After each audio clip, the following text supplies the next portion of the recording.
El gobierno de Felipe Calderón realizó pagos indebidos al Sindicato Nacional de Trabajadores de la Educación, también a maestros comisionados docentes de escuelas inexistentes y maestros que no han sido localizados, por un total de 5,000 millones de pesos, de acuerdo con cuenta pública revisada por la Auditoría Superior de la Federación. ¿Y en dónde están? ¿En dónde están los culpables, los rateros, los que indebidamente han usado estos medios oficiales para enriquecerse? Sus hamacas frente a la playa, ¿no? Pues sí, pero deben estar tras las rejas. Debería. Desde hace muchos años se detectó que había gente que era comisionada para cobrar los cheques de todos cuando estaban, por ejemplo, en la punta de un cerro las escuelas. Si había un grupo de maestros repartidos en varios pueblos, se comisionaba a uno para que fuera a cobrar. Pero resulta que no siempre estaban vivos los señores a los que les cobraba. Muchos habían fallecido, otros habían desaparecido, habían cambiado de trabajo, pero se seguía manteniendo la ilusión de que existían las escuelas y existían los maestros. Entonces por ahí debe de haber una fuga de dinero monstruosa. ¿Sabes quién está en parte de la investigación? Fernando González, Claro. que es pariente, pues es yerno, ¿no?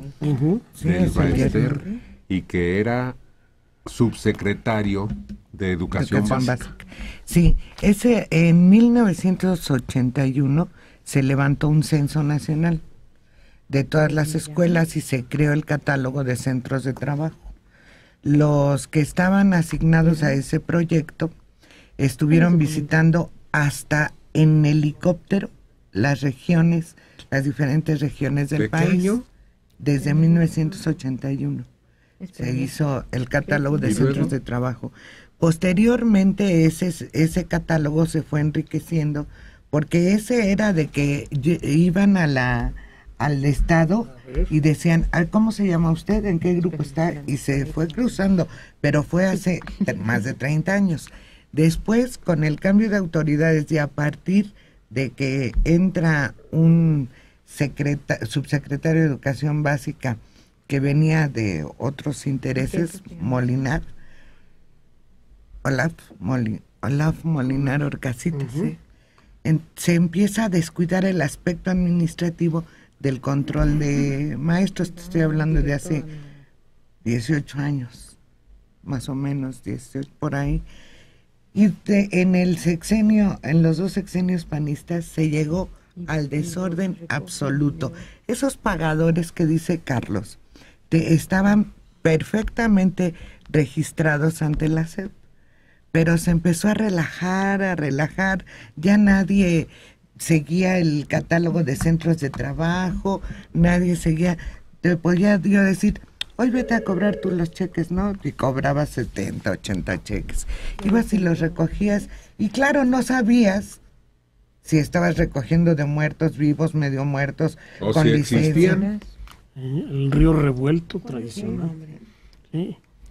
En 82 más o menos trabajé para publicaciones y bibliotecas.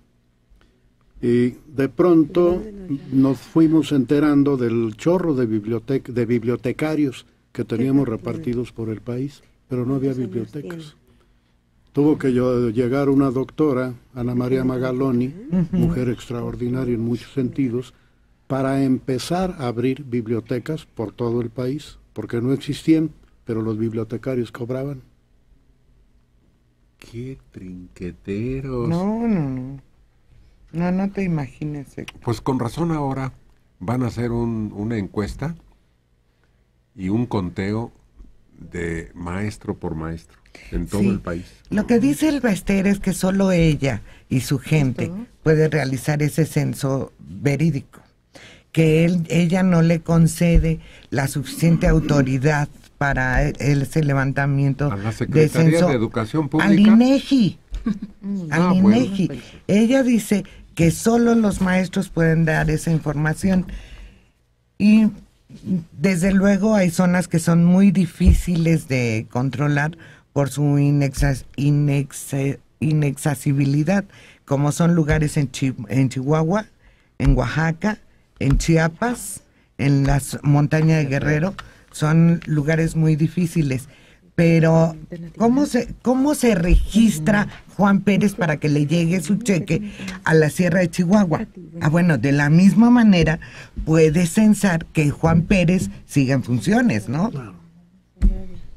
Y no necesariamente tiene que ser Juan Pérez quien controle eso. Exacto. Porque Juan Pérez pone a Juanita Pérez y quién. Sí, pero no.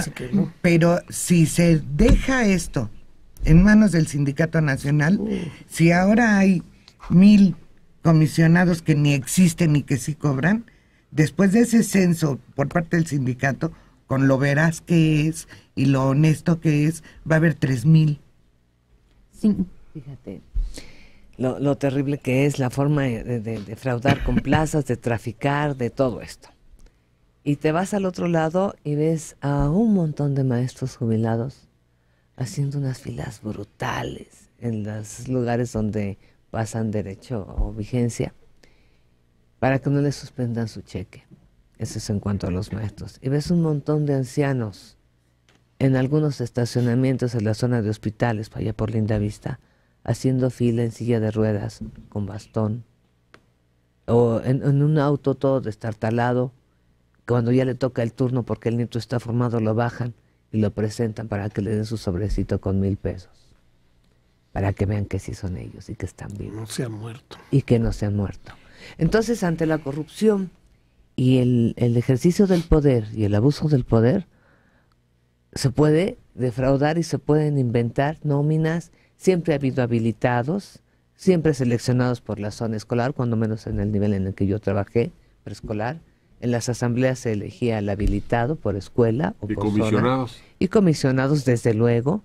A veces una escuela se convertía en el basurero del sistema, porque CAPEP, en su momento, que era un centro de atención para preescolar, psicopedagógico, que se impartía terapia motora, de lenguaje, psicológica y de estimulación temprana para niños con cierto déficit, sin ser deficientes mentales, era un apoyo muy importante. Se convirtió en el basurero de muchas maestras con problemas como epilepsia, de agresión hacia otras compañeras educadoras, y entonces las mandaban al administrativo de CAPEP. Y CAPEP durante muchos años tenía una sobrepoblación en Durango, precisamente porque era, insisto, el basurero del sistema y del nivel preescolar. Pero eso sí se vale, eso sí se puede hacer. Hay que proteger a un elemento enfermo, conflictivo, irresponsable, impuntual, flojo, hay que protegerlo. Se va comisionado a CAPEP. Y el pobre anciano, el maestro jubilado, que bien que mal dio 30 años, tiene que estar haciendo fila para que le digan, ¡estoy vivo! Pero esa medida la tuvieron que tomar porque había cientos de cheques que los cobraban los familiares habiendo muerto ya el profesor. Cientos de cheques. Es más, había vivía la viuda de uno de los últimos constituyentes, Jesús Romero Flores. La viuda, la señora murió hace más de 13 años. El hijo cobró su pensión 5 años más. Ahora, eso se puede controlar muy sencillamente con el registro de la defunción a través del... Pero ¿cuándo se ha visto que el registro civil cruza la información? Es que para eso es nada más para que esté ahí la información. Pues sí, yo lo sé. Sin que se valide nada más. Pues eso debe acabar todo tipo de relaciones que tenga la persona, ya sea con particulares o con el gobierno. Ahora existiendo miles, como menciona, de cheques fraudulentos o que eran cobrados por las familias, ¿por qué aplicar una ley tan dura, una rigidez y la demanda de la presentación del hombre en coma y no aplicarlo con los disque maestros en activo y con todos los comisionados? ¿Por qué? Pues porque ahí necesariamente lleva una tajada importantísimo el sindicato y sus representantes, y con los pensionados ya no. Con los pensionados ya no. Sin embargo, con los que están en activo sí, porque ganan más, están actualizados los pagos y los incrementos que el jubilado no tiene, porque es más fácil perder un maestro en funciones en la Sierra de Guerrero, un maestro que trabaja en la mañana en Chihuahua y en la tarde en Oaxaca. ¿Cómo ves?